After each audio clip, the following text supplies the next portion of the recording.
Okay, the conversion hive all painted. Really unnecessaries because the bees don't care really that much. But so this hinge here is not attached. It's just resting on extra bars to bring it to level. I've got just a single 8 frame right here and lots of airspace underneath so that there's a lot of airflow and doesn't get too hot. The entrance is only on the top bar right here. The bars have been spaced so that this first bar is overlapping the wall and just basically at the edge, so it's above the shoulders of the Langstroth frame, so it's respecting bee space. And this is a one-hand open right here. You let it rest right here, no problem. We're going to put a little hook and eye or latch here, and this is our little spacers for this hinge that's not attached. It's actually too short, for those of you who can tell. It's not meant to be that one, but that's all I had. And if I open this Langstroth, you'll see that the bar is right above the edge of the Lang wall.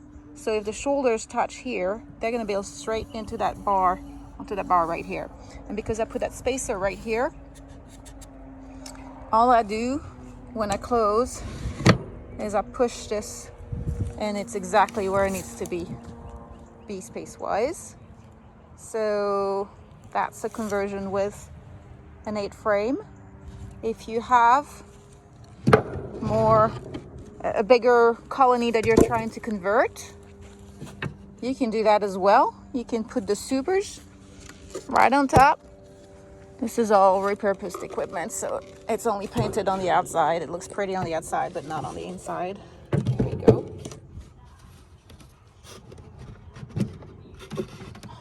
There we go. And so it's going to stick out a little bit, not by much. We're going to push it on this side. So that's going to be above the 8 frame. Then we're going to have this one, if you want. If this is a large colony. Of course, if you have this, instead of using that migratory cover we had,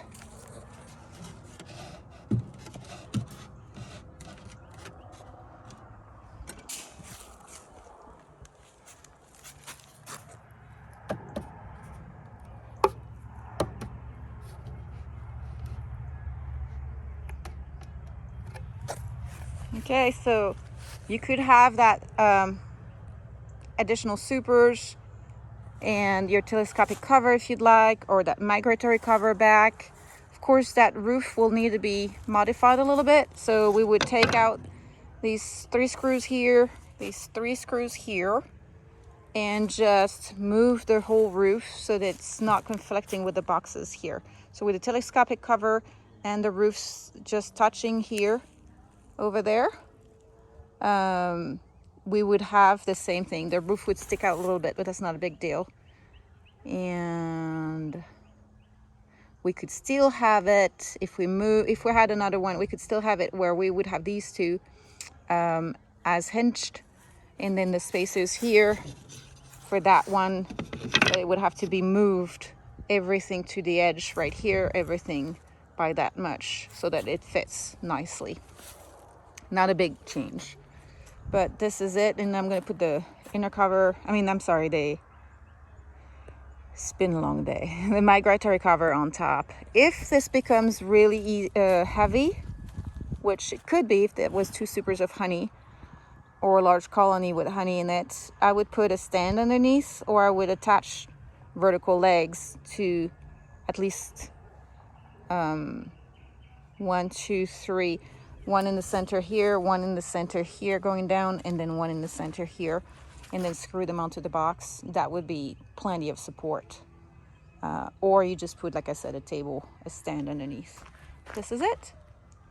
So let's close this puppy. This is for you could do that with a 8 frame, a 10 frame, a 5 frame.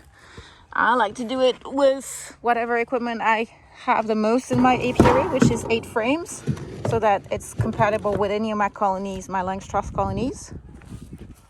And we're good to go. Close it.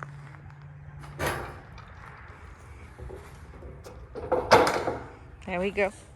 Latch it, and we're rock and rolling.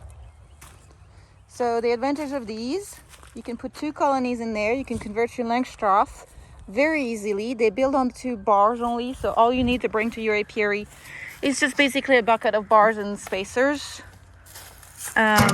or a bucket to harvest honey. You cut it off the bar, or you just bring back your comb honey, and that's all reclaimed wood.